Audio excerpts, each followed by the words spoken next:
Bíblia no Salmo 27.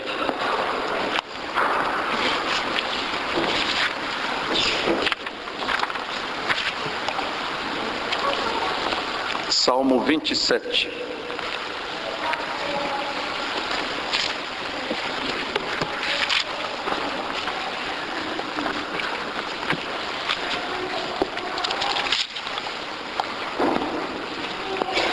Diz Davi neste salmo: o Senhor é a minha luz e a minha salvação, de quem terei medo? O Senhor é a fortaleza da minha vida, a quem temerei? Quando malfeitores me sobrevêm para me destruir, meus opressores e inimigos, eles é que tropeçam e caem. Ainda que um exército se acampe contra mim, não se atemorizará o meu coração. E se estourar contra mim a guerra, ainda assim terei confiança. Uma coisa peço ao Senhor e a buscarei, que eu possa morar na casa do Senhor todos os dias da minha vida, para contemplar a beleza do Senhor e meditar no seu templo. Pois no dia da adversidade Ele me ocultará no seu pavilhão, no recôndito do seu tabernáculo me acolherá, elevar-me-á sobre uma rocha.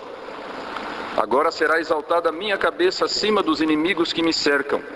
No seu tabernáculo oferecerei sacrifício de júbilo, cantarei e salmodiarei ao Senhor. Ouve, Senhor, a minha voz, eu clamo, compadece-te de mim e responde-me. Ao meu coração me ocorre, buscai a minha presença. Buscarei, pois, Senhor, a tua presença. Não me escondas, Senhor, a tua face, não rejeites com ira o teu servo. Tu és o meu auxílio, não me recuses nem me desampares, ó Deus da minha salvação. Porque se meu pai e minha mãe me desampararem, o Senhor me acolherá. Ensina-me, Senhor, o teu caminho e guia-me por vereda plana por causa dos que me espreitam. Não me deixes à vontade dos meus adversários, pois contra mim se levantam falsas testemunhas e os que só respiram crueldade. Eu creio que verei a bondade do Senhor na terra dos viventes. Espera pelo Senhor, tem bom ânimo e fortifique-se o teu coração. Espera, pois, pelo Senhor. Amém. Irmãos, nas nossas reuniões de quarta-feira, durante este mês de setembro, nós estamos fazendo uma série de estudos a respeito de alguns irmãos nossos reformados, calvinistas, que estiveram no Brasil no começo da nossa história nacional, ainda em meados do século XVI.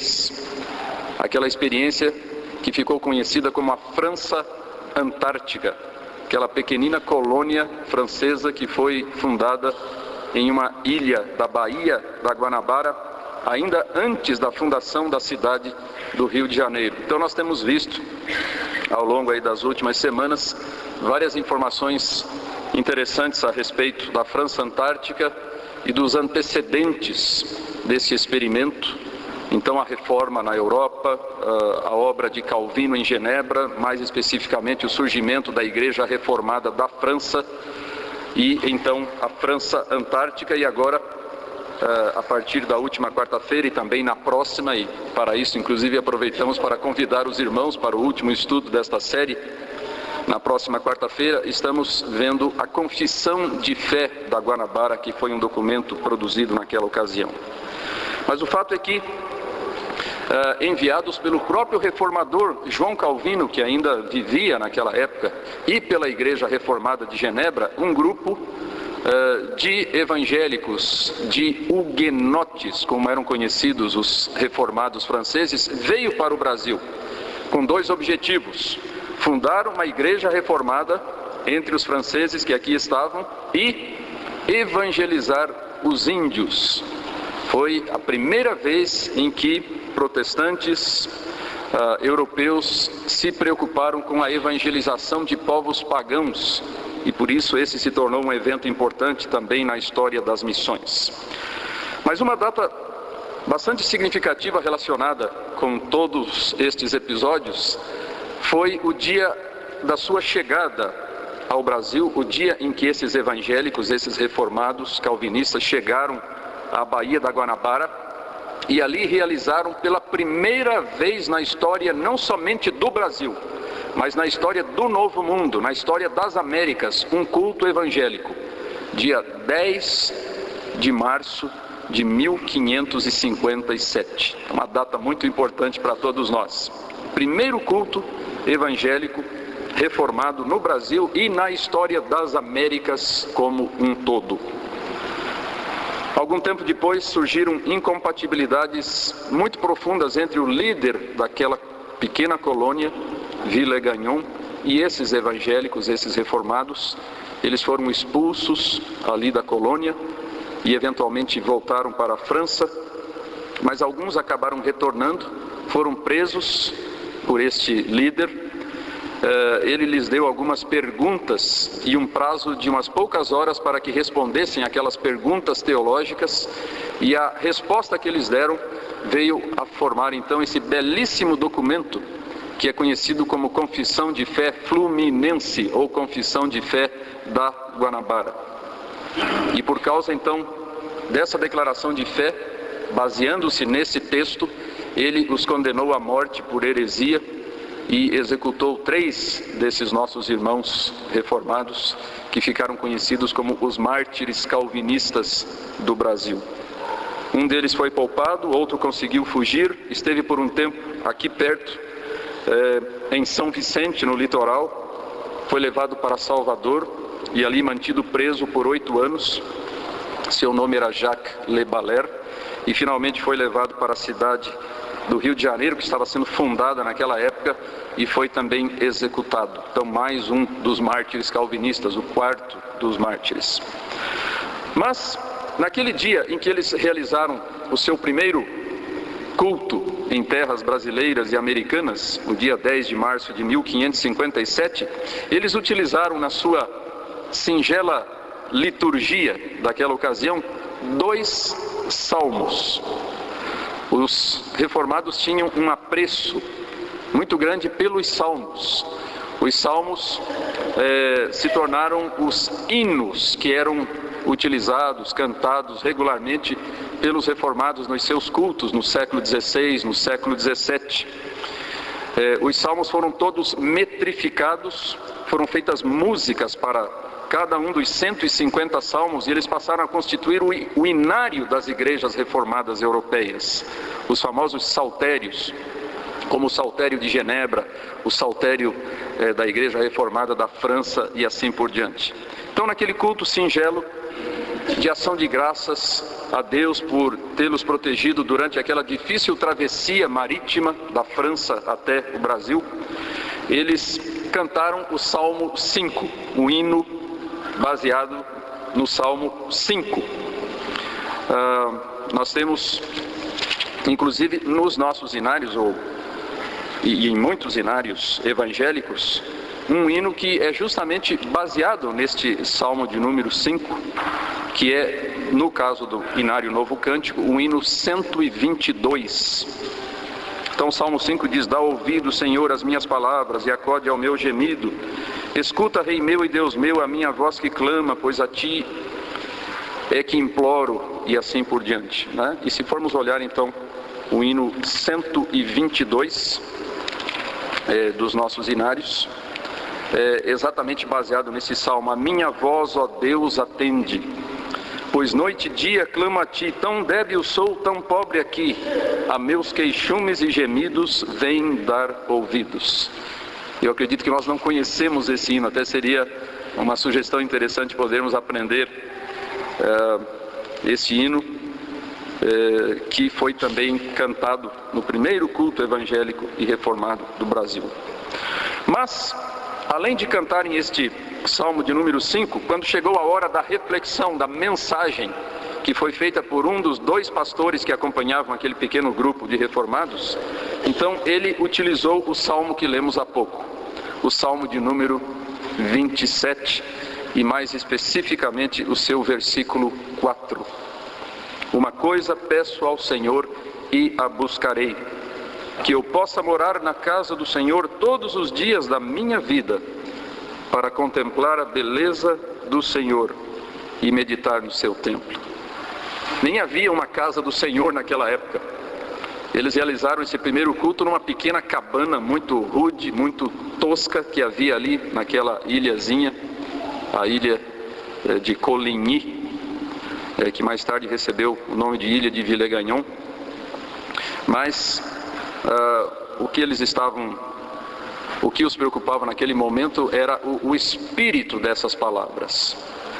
E aqui, habitar na casa do Senhor, meditar no seu templo, não significa que precisamos estar num edifício especialmente construído para isso, mas acima de tudo isso aponta para a importância da comunhão com Deus, de estarmos sempre cultivando a nossa comunhão com Deus. Os salmos são realmente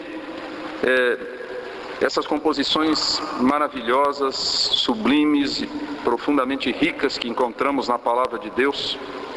Recentemente, lá no centro de pós-graduação, Andrew Jumper, nós recebemos a visita de um professor norte-americano.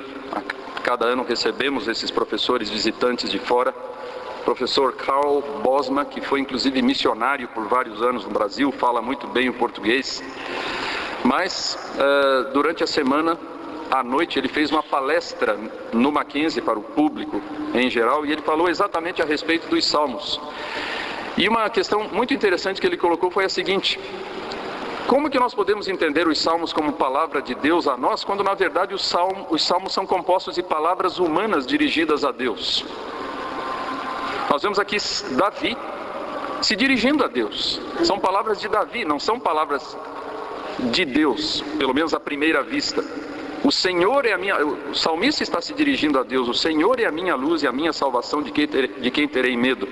Então daí surge essa questão: em que sentido que essas palavras humanas dirigidas a Deus se tornam a palavra de Deus para nós? São parte da Escritura Sagrada, parte da revelação de Deus. Então nós entendemos que Deus houve por bem utilizar essas palavras humanas para expressar algumas verdades solenes a respeito dele mesmo, a respeito de nós e a respeito do nosso relacionamento com ele. Então é nesse sentido que os salmos, embora proferidos por pessoas, eles são também a palavra de Deus aos nossos corações e às nossas vidas. No Salmo 27 nós temos duas partes. Em primeiro lugar, aquilo que os estudiosos chamam um salmo de confiança, os 6 primeiros versículos, um salmo de confiança. E na segunda parte, a partir do versículo 7 até o final, um lamento individual. É um tipo de linguagem que configura o que se chama de um lamento. Ouve, Senhor, a minha voz, eu clamo, compadece-te de mim e responde-me. Tem essa forma mesmo de uma lamentação dirigida a Deus. No caso específico do versículo 4, nós temos paralelos em várias outras passagens dos Salmos. Este versículo que fala de estar na casa do Senhor, habitar na casa do Senhor e assim por diante. Vejam, por exemplo, no Salmo 15, voltando um pouco, então, para o Salmo 15, no versículo 1. Quem, Senhor, habitará no teu tabernáculo? Quem há de morar no teu santo monte? Ou seja, nós vemos aqui um outro verso, uma outra passagem, onde se fala em morar na casa de Deus. Obviamente, num sentido figurado. Ninguém imagina aqui que o salmista estava pensando em juntar as suas coisas, os seus móveis e etc. e se mudar para o templo, ficar morando lá dentro do templo, literalmente, né? Mas isso aqui aponta para verdades espirituais muito profundas e principalmente a importância de estar sempre na presença de Deus, de ter comunhão constante com o Senhor. Essa é a ideia que está por trás destas palavras. Vejam no Salmo 23, tão conhecido nosso, o mais conhecido dos Salmos. No Salmo 23, no seu último versículo, está escrito: bondade e misericórdia certamente me seguirão todos os dias da minha vida, e habitarei na casa do Senhor para todo o sempre. A mesma intenção aqui do salmista, não de que tenhamos que residir fisicamente no templo, mas de que devemos estar sempre na presença de Deus, sempre buscando ter comunhão com o Senhor. Ou ainda o Salmo 26, um pouco adiante, 26, no seu versículo 8. Eu amo, Senhor, a habitação de tua casa e o lugar onde tua glória assiste. Então, todos esses versículos com a mesma preocupação. Nós vemos aqui então, neste salmo, como em tantos outros, a linguagem do culto. Uma linguagem que está diretamente relacionada com o culto que os judeus na antiga dispensação prestavam ao Senhor Deus, e que certamente tem tudo a ver também com o culto que hoje, na nova dispensação, nós devemos prestar ao Senhor. O contexto deste salmo, como de tantos outros, são as aflições do salmista, e ao mesmo tempo também a sua profunda confiança e dependência de Deus, da sua proteção, do seu auxílio. Fica muito claro aqui nos primeiros versículos: o Senhor é a minha luz e a minha salvação, de quem terei medo? Então havia perigos, havia ameaças. O Senhor é a fortaleza da minha vida, a quem temerei? E agora o versículo 2 identifica quais são esses perigos e ameaças. Quando malfeitores me sobrevêm para me destruir, meus opressores e inimigos, eles é que tropeçam e caem. E no versículo 3, Davi fala até de exércitos, e certamente nós sabemos a partir da sua história que ele muitas vezes teve que enfrentar exércitos. Davi foi um homem de guerra, um guerreiro, muitas vezes se defrontou com exércitos. E ele diz essa coisa que somente pode ser declarada a partir de uma perspectiva de fé, porque humanamente falando é absurda. Ainda que um exército se acampe contra mim, não se atemorizará o meu coração. Para muitos de nós não precisava nem ser um exército, basta que tenhamos um ou dois inimigos e já temos razões mais que suficientes para ficar atemorizados. E no entanto, Davi diz que ainda que um exército inteiro se acampasse contra ele, ele não se atemorizaria. Se estourasse contra ele a guerra, ainda assim ele teria confiança. Somente de uma perspectiva de fé e de dependência profunda do amor, do cuidado e da graça de Deus se pode não somente dizer essas palavras, mas o que é mais importante, ter esta atitude, como nós vemos aqui exemplificada por Davi. E certamente nós ficamos imaginando a experiência dos nossos irmãos reformados da França Antártica, aqueles primeiros evangélicos que estiveram em terras brasileiras. Estes salmos, esse tipo de salmo devia falar profundamente aos seus corações, porque estava diretamente ligado com a sua experiência de vida. A Igreja Reformada da França, no ano de 1557, quando esses evangélicos chegaram ao Brasil, era uma igreja que já por vários anos vinha sofrendo duras perseguições por parte do governo daquele país. Os reis franceses vinham sendo extremamente rigorosos, cruéis mesmo com os reformados. Muitos já tinham sido enviados à fogueira, à morte na fogueira, depois de terem sofrido torturas cruéis, inclusive muitas vezes, pouco antes de ser aceso o fogo, como uma última e horrível tortura, terem as suas línguas cortadas para que não pudessem, no momento da execução, dar o seu último testemunho diante da multidão que estava ali reunida para presenciar aquela execução.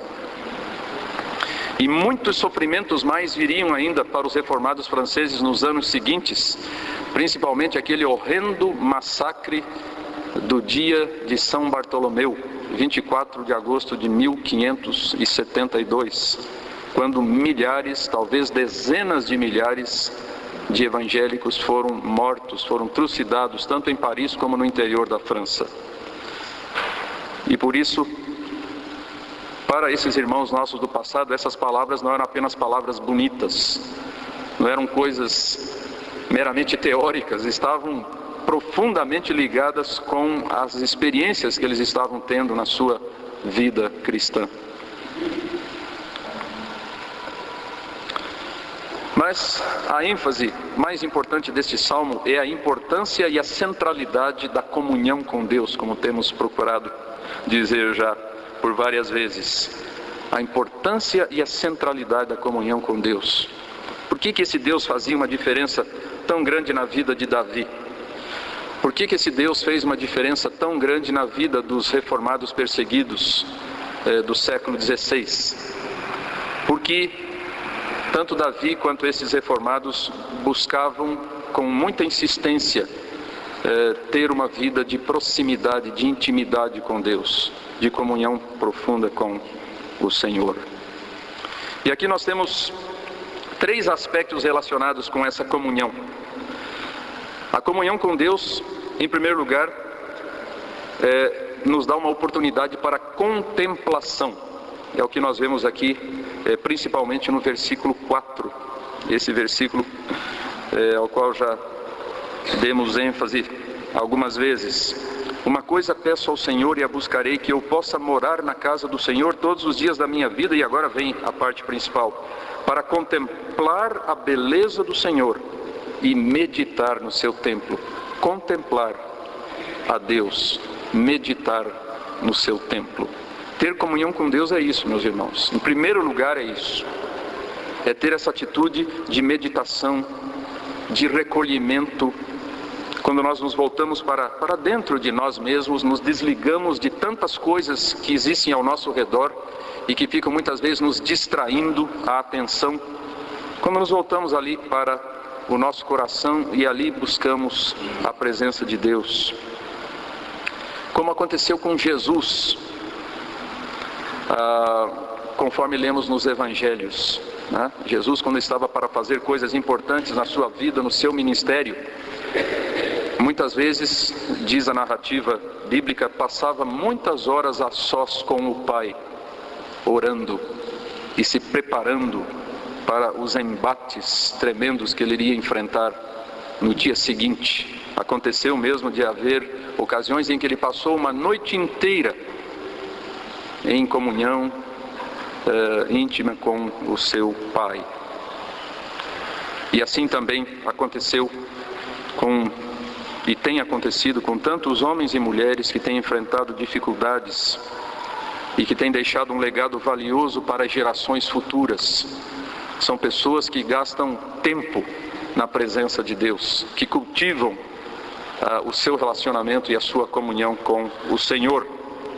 Eu já tenho falado muitas vezes aqui a respeito daquele grande reformado do século XVIII, que foi Jonathan Edwards, aquele pastor norte-americano que foi um dos personagens do primeiro grande despertamento e que era um homem que, apesar de ser imensamente ocupado, pastor de uma grande igreja, pai de uma família numerosa com 11 filhos, mesmo assim, todos os dias achava tempo para estar com Deus, muitas vezes acompanhado da sua esposa.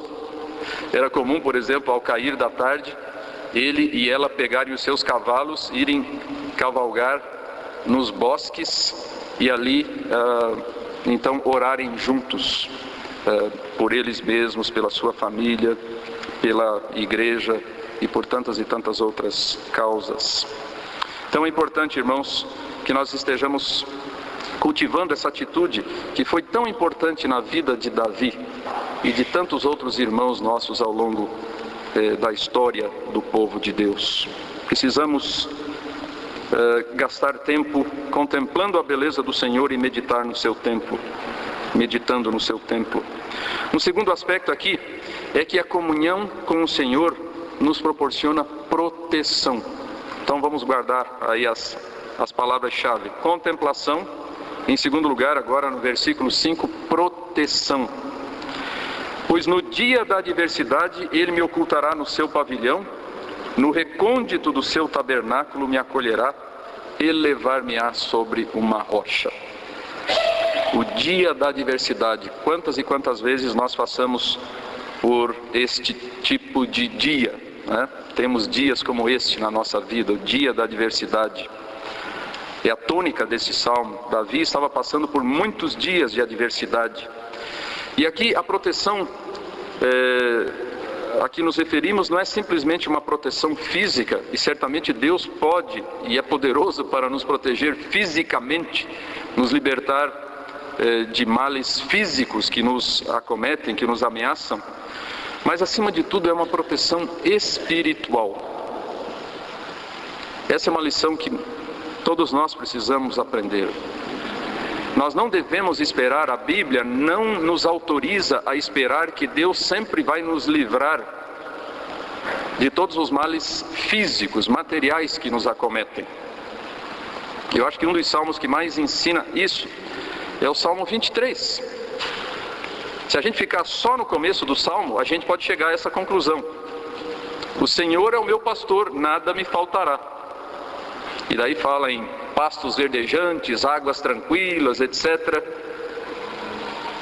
Então muitos crentes, achando que Deus sempre vai resolver todos os seus problemas, quando acontece um problema ficam desencantados, ficam decepcionados com Deus, como se Deus tivesse prometido que nós nunca vamos ter problemas quando cremos nele e quando Ele é o nosso pastor. Porque o mesmo Salmo, o mesmíssimo Salmo, que acaba de falar em pastos verdejantes e águas tranquilas, logo em seguida diz: ainda que eu ande pelo vale da sombra da morte. Então o fato de Deus ser o nosso pastor não impede que por vezes nas nossas vidas, além de passar pelos pastos verdejantes e pelas águas tranquilas, por vezes também tenhamos que passar pelo vale da sombra da morte. Mas tem uma diferença enorme mostrada pelo Salmo: tu estás comigo. Ele passa pelo vale junto conosco, Ele está ali ao nosso lado, dentro do vale. O seu bordão e o seu cajado nos consolam, e isto é maravilhoso para a alma do crente. E finalmente nós temos aqui no versículo 6 do nosso Salmo um outro conceito relacionado com a comunhão com Deus. Além de contemplação e proteção, nós temos celebração. Agora será exaltada a minha cabeça acima dos inimigos que me cercam. No seu tabernáculo oferecerei sacrifício de júbilo. Cantarei e salmodiarei ao Senhor. Celebração. No seu tabernáculo oferecerei sacrifício de júbilo. Cantarei e salmodiarei ao Senhor. A importância do louvor, das ações de graças, tanto com as palavras, quanto aquelas ações de graça e aquele louvor ainda mais valiosos aos olhos de Deus, com a vida. Com as palavras sim, mas com a vida acima de tudo, como fizeram esses irmãos nossos que nos precederam, esses vultos tão consagrados que nós vemos na história do povo de Deus. Então, irmãos, que fique para nós esta mensagem que nos vem da palavra de Deus através deste salmo, esta mensagem que foi uma bênção e fez uma diferença tão grande nas vidas de irmãos do passado que enfrentaram tantas dificuldades e que foram vitoriosos por causa da sua fé e da sua comunhão com o Senhor. Que hoje, vivendo em tempos tão diferentes, enfrentando realidades novas, desafios muito distintos, tantas vezes, daqueles que foram enfrentados pelos nossos irmãos do passado, mas nós possamos enfrentar tudo isso com a mesma atitude, essa atitude de busca do Senhor, de desejo intenso e profundo de ter comunhão com Ele, uma comunhão que se traduz em contemplação, em certeza da sua proteção e também em celebração pelas bênçãos e pelas maravilhas que Ele tem feito e que certamente continuará a fazer nas nossas vidas. Que Deus nos abençoe. Amém. Vamos orar.